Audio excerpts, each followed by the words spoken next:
So when we talk about communication, because I feel like that's the premise of everything right now.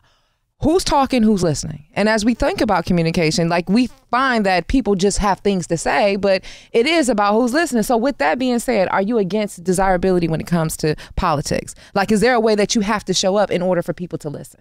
You know what? I really feel like in politics, particularly, the realest person will win. If people like, what does it mean to be real? Because people not trying to tell their business. People say people in politics are here to lie and scheme. Look at authentic. I know she's not a black woman, but look at AOC, right? Right, yeah.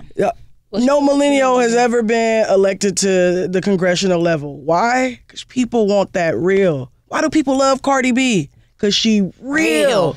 Like, you know, that's what the authenticity is going to win. Exactly. And so that's why I feel like when you even think about like the roles in politics, why we need more consultants. Like if somebody likes people's image, then like you need to be an image consultant or a PR for a politician, because like some of them have their heads so down that all they care about is the legislation, and you realize you don't win votes based off of just your track record. People, you know, we gotta, this has to be it's a popularity contest too. Your charisma matters. But I feel like with communications, what we will start seeing more of, especially now since younger people are just like shifting the narrative, and millennials and Gen Z, is that you're gonna start seeing more authentic, homegrown people and less people who are just indoctrinated running for office.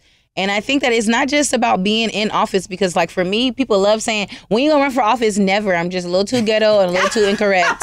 I want to be right on the outside, because influence is not always just from being an elected official. Like you get to make the final vote. And so you need the person who can move in the room the best way. But your team around you and the organizations that you're connected with are really where you're getting, where they're getting like their issue cuts, you know, where they're realizing like, what do people care about the most? And I think that what's super dope now, that even though it's super polarized, is that people care about, you realize people actually do care. They probably have too many opinions on these things. And I think it's the hard job we have, not just as the Black LA Young Dems, but I would say the California Democratic Party, or just people who just don't want to be under like a certain title, is that like you got to do the work, but you got to appeal to the masses at the same time. Right. And I think that that's what we do fun. It's like, oh yeah, we got a DJ, but did you vote?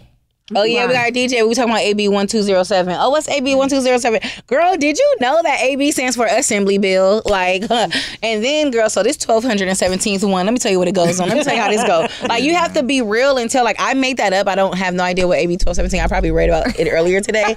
But what I'm saying is like, we got to start making the message as clear, succinct, and simple as possible. People can relate and talk to me like you talking to me. Right. Don't talk to me like I'm in, like I'm on like chapter. I'm somebody else. Right. And so I think that that's what's super dope about what we offer as a Black Los Angeles Young Democrats, is like we really show up as our full selves, and our full selves is being about that work at the same time.